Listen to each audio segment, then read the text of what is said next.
Assalamualaikum warahmatullahi wabarakatuh. Kisah Islamnya Sayyidina Suhaib radhiyallahu anhu.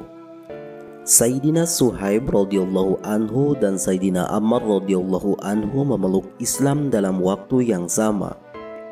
Pada waktu itu baginda Nabi Muhammad SAW sedang berada di rumah Sayyidina Arkam radhiyallahu anhu. Kedua orang ini berangkat dari tempat yang berbeda untuk menemui baginda Nabi Muhammad SAW. Secara kebetulan mereka berdua bertemu di depan pintu rumah Sayyidina Arkam radhiyallahu anhu. Keduanya saling menanyakan maksud kedatangan masing-masing. Ternyata maksud kedatangan mereka berdua sama, yakni untuk memeluk Islam dan berusaha mengambil keberkahan dari baginda Nabi Muhammad SAW. Sayyidina Suhaib radhiyallahu anhu pun masuk Islam. Setelah ia masuk Islam, ia juga mengalami penderitaan seperti kaum muslim yang jumlahnya masih sangat sedikit dan lemah. Ia disakiti dengan berbagai macam cara. Akhirnya, karena tidak tahan menanggung penderitaan itu, ia berniat untuk hijrah.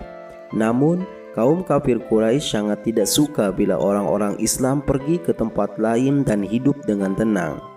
Apabila orang-orang kafir itu mendengar ada orang Islam yang akan berhijrah, mereka akan berusaha menghalang-halanginya. Orang-orang kafir Quraisy pun mengirim serombongan orang untuk mengejar dan menangkap Sayyidina Suhaib radhiyallahu anhu. Sayyidina Suhaib radhiyallahu anhu membawa satu wadah yang penuh dengan anak panah.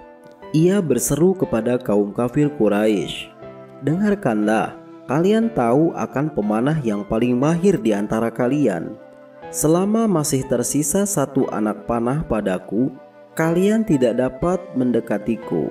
Jika anak-anak panah ini habis, akan kugunakan pedangku untuk melawan kalian, sehingga pedang ini terlepas dari tanganku.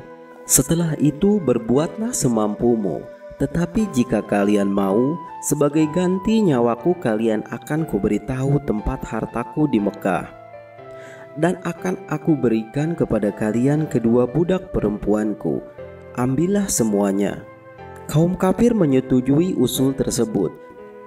Sayyidina Suhaib radhiyallahu anhu menyerahkan hartanya, kemudian melepaskan diri terhadap kejadian ini.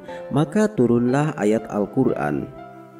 "Dan di antara manusia ada yang menjual dirinya demi mencari ridho Allah, dan Allah sangat penyayang kepada hamba-hambanya." Quran Surat Al-Baqarah. Ketika itu baginda Nabi Muhammad SAW sedang berada di Kuba. Saat melihat kedatangan Sayyidina Suhaib radhiyallahu anhu, beliau bersabda, "Sangat beruntung perniagaanmu wahai Suhaib." Sayyidina Suhaib radhiyallahu anhu bercerita, suatu ketika baginda Nabi Muhammad SAW sedang memakan kurma dan aku menyertai beliau makan. Ketika itu salah satu mataku sedang sakit. Lalu baginda Nabi Muhammad SAW bersabda, "Hai Suhaib, matamu sakit, tetapi kamu memakan kurma." Aku menjawab, "Ya Rasulullah, aku makan dengan sebelah mataku yang sehat ini."